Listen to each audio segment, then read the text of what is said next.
kuti achinja amuzivi kuti akapfeka bhutsi inoshinya ndiye anorwadziwa naye.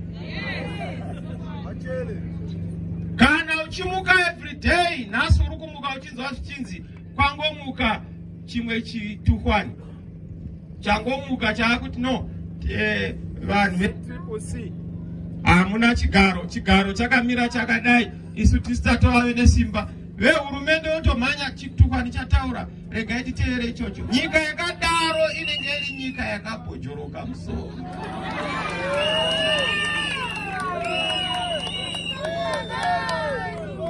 Ndanzwa panapa vamwe muchitaura zita remumwe munhu panapa. Nganditauri mazita ewaini. Ndava zvimwe zvinhu zvamunopembedza, musapembedza madhimonika. Unoziva vamwe vanhu kana akarwara nechirwere, tiri veshuga, tiri veBP. Hausi kuziva kuti chirwere chiya chawakuchipa simba. Hausi weBP. BP rakashanya mauri, asi hausi weBP. Ndiri kuti iko wamamitaura pana haisi yenyaya. Nokuti ndakuenda panyaya ndopandagara pasi. Chaita kuti tisvike panapa kuti tivige murume uyu chi? Haiwa asi yoyo. Hamuoni maitirwo azvo. Nyaya yose iri kubva kunyaya dzokuti munyika muno pakaita sarudzo. Imi mukasarudza wavasingadi ndobva vagumbuka nazvo, ndozvatisvitsa pano. Pane nyaya hombe. Nyaya iri munyika muno ndeyekuti mutungamiriri wenyika haana kusarudzwa nemazvo. Nyaya iyoyo yakaonekwa neSadhak. Nyaya iyoyo baba vaMasaya, mai Masaya, yakaonekwa ndanzwa European Union yakabudisa ripoti nezuro ikati sarudzo dzakaitwa kuZimbabwe madhuna mutuna chisionekwi.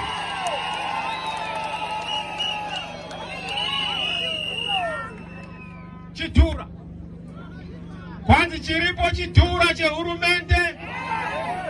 Kana ma-MP aripo futi zvidhura. Makanzura aripo zvidhura.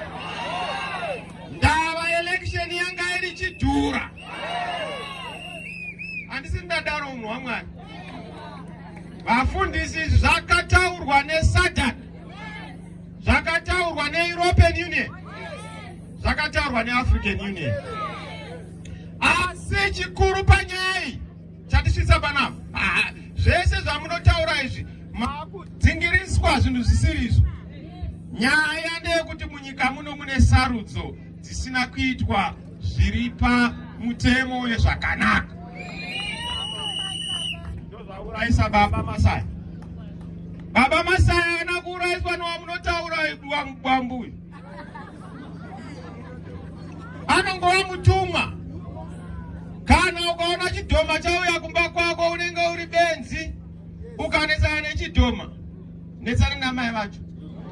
Ndachero ukabata chidhoma chatumwa, chisina kutumwa kunouya zvimwe. Ndakazwa mwana achiti kwanzi chabangu ndiye unotaura nechidhoma. Isu kwaGutu takati chidhoma achitaurwe nacho, taura namai vacho vanenge vatuma chidhoma, nokuti vanogona kutuma zvimwe.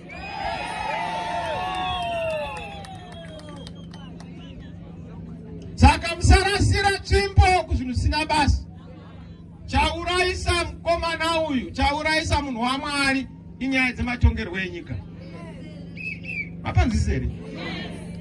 Kwese kwamakuenda muri kutsvaga vanhu vasina kana nebasa rese, muri kuenda kunonetsana nerocket yalonjwa. Don't focus on the launched rocket.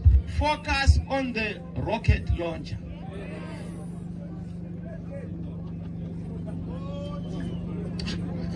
Ndazukera. Musadzingirirana nezvisizvo. Munhu wana akonzera dambudziko redu nebato rakonzera dambudziko redu. Iwana. That is where our focus is. Nekutadza kuti nyika ino haina mutungamiriri. Ndaiudzwa musi unoyu.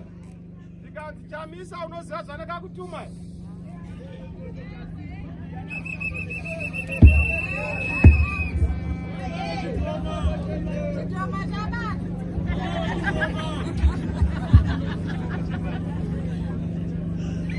Ndikati makandituma chiko.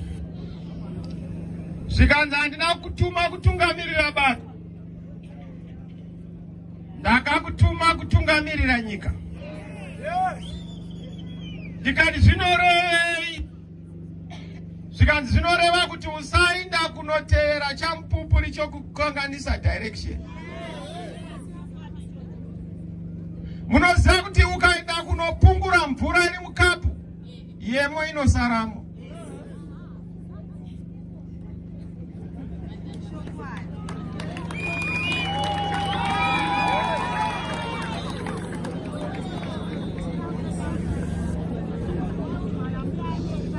Saka vamasaya tichivaviga kudayo. Zivai kuti nyaya yatinofana kugadzira munyika munomu inyaya yematongerwo enyika.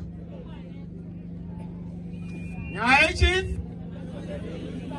akwete zvamuri kutaura kuti mariko ma symptoms of the problem we have in this country. Symptom ndeyekuti we don't have a people's government, a sovereign government, a majority government. Ndodambudziko ratinaro muno. Imakomana emiwo.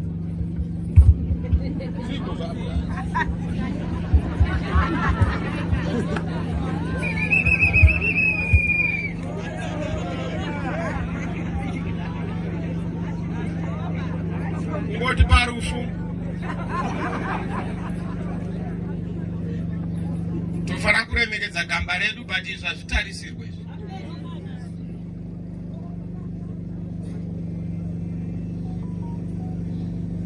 Vamasaya vakabatwa musi weSaturday na 12 o'clock.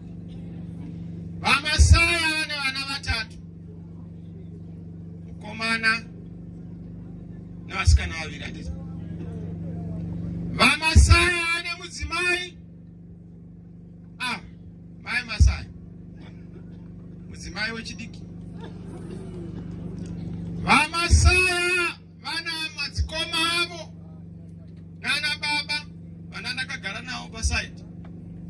Vati ndianga ari baba wedu iyoyo. Ii muri kuti mashayikirwa necitizen, isashayikirwa nemubereki. Kune dzimwe nyika vanhu vane matambudziko nokurwiswa nedzimwe nyika. Kunana Ukraine neRussia, kunana Gaza neIsrael. Muno tine dambudziko rokurwiswa newekwako.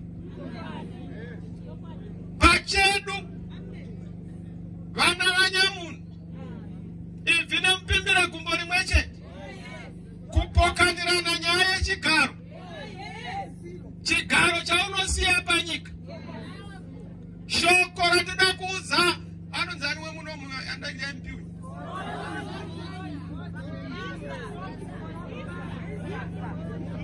Nyaya yawaitai yokuti uda kupinda muchigaro neropa. Mwari vari kumusoro kudenga tikanamata. Upenyu hwako hunofamba hwakaipa. Ndava kuna Mwari anopindura. Asi zvatisiwe revenge. So even by-election is a needless by-election. Ndava ana kubviswa nepati yavo vakabviswa neZANU-PF. ZANU-PF iri kunobvisa vanhu kuti iunze sarudzo kunzvimbo dzavanofunga kuti vanoda kuti munge mune ma-MP anobva kuZANU-PF. Zvino vakati wana takura. Kuchiri kare kwedu. Hapaidyiwa rinopisa. Kuti ndakataurirwa zvangu zvikanzi haiwa. Baba vanodyara rudo. Usaita seuya uya. Baba vanobatanidza. Usaita seuya uya. Baba vanoenda kunopa mashoko erudo nenyaradzo. Usaita seuya uya. Baba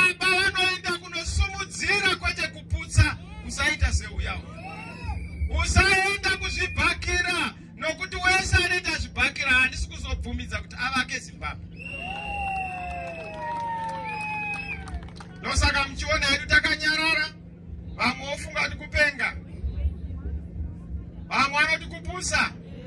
Aiwa kuziva kuti akakutuma kana akupa assignment akati enda unobatanidza vana veZimbabwe. Sandinoona hangu magemu anoitwa neZANU-PF ekuti tabvisa ningi muparamendi taita sei ndotoona mamwe ma-MP akutyaka kuti ndinobviswa muparamendi. Wakazvarirwa muparamendi. Paramendi matendeti oge. Wakagomerwa muparamendi.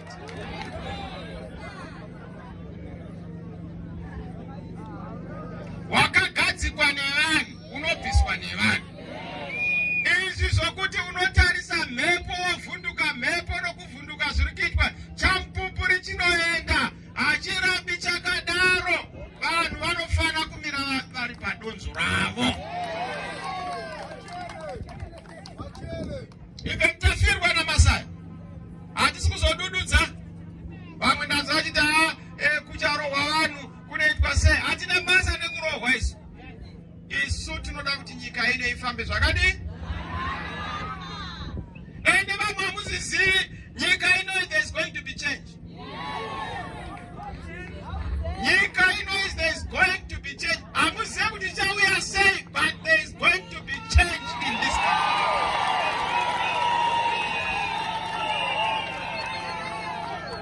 Ndizokorore. Ngazokorore nesimba. That there is going to be change in Zimbabwe. There is going to be a new leadership in Zimbabwe. There is going to be a God-fearing and a God-loving government in Zimbabwe. Vamasai avatorwa vari mufundisi basa ravatorerwa zvavafira zvichagadzikwa vadzvara modzi yokuti muchava nenyika inoisa gutsa ruzhinji munyika yavanhu. Aiwa, musavhunduka ndakuudzai kuti zvose zvamunoona mhepo inopfuura. Chamupupuri chinouya kuchizoona kuti yakamira miti ndeipi.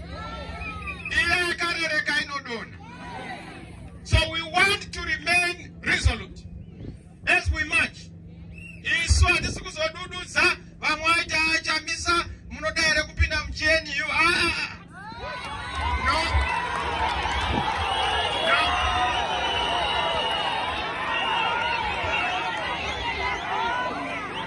Chatiri kuda munyika muno, we want a shared journey of values.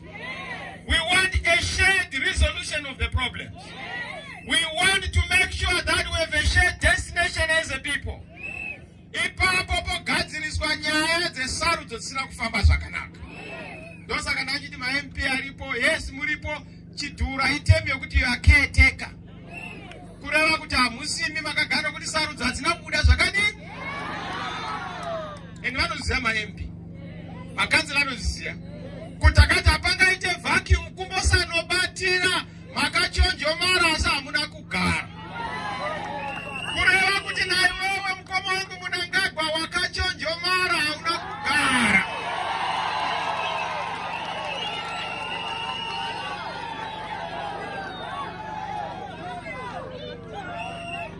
Tinoda kudzokera pokuti chakafira Masai ndechipi. Zvese zvamunotaura vanhu vanotumwavo, aiwaka hapashayikwi munhu anotumwaka. Inongova message. But haunetsani neshamu, netsana neakabata shamu. Akabata shamu munomuziya. Zvese iskimu dzeZANU-PF. Zvese zvokuti kuMabvuku ngakuitwe musangano. Hakufani kutombova nema-elections muno muMabvuku. Vanhu veZimbabwe vakasarudza mutungamiri wavanodi. Chero ma-elections anga asiri pachena, you sacrifice kusarudza mutungamiri wamunodi.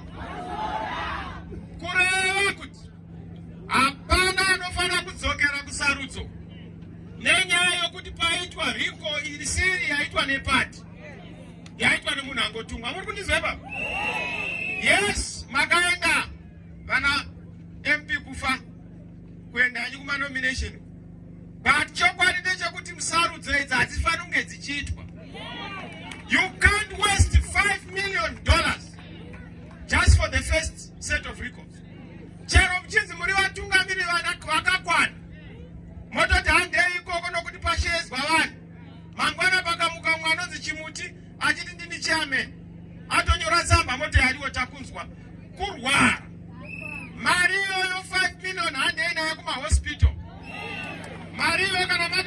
Vakaita right hand echinotenga zvitima zvitsva. Chitima chitsva chinoita 2 million.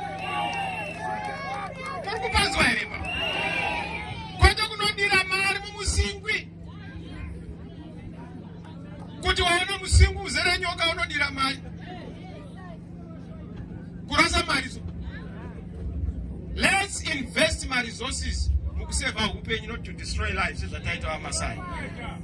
And I will never be able to support an act in Okanganisa upenyu wherever there is Zimbabwe.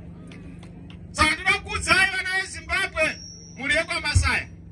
Bishop did not die in vain. Anakufira mara. Chavafira, Bafira Nika. Aswafira Ruponesu. Kuti Nika hedi wane rugare.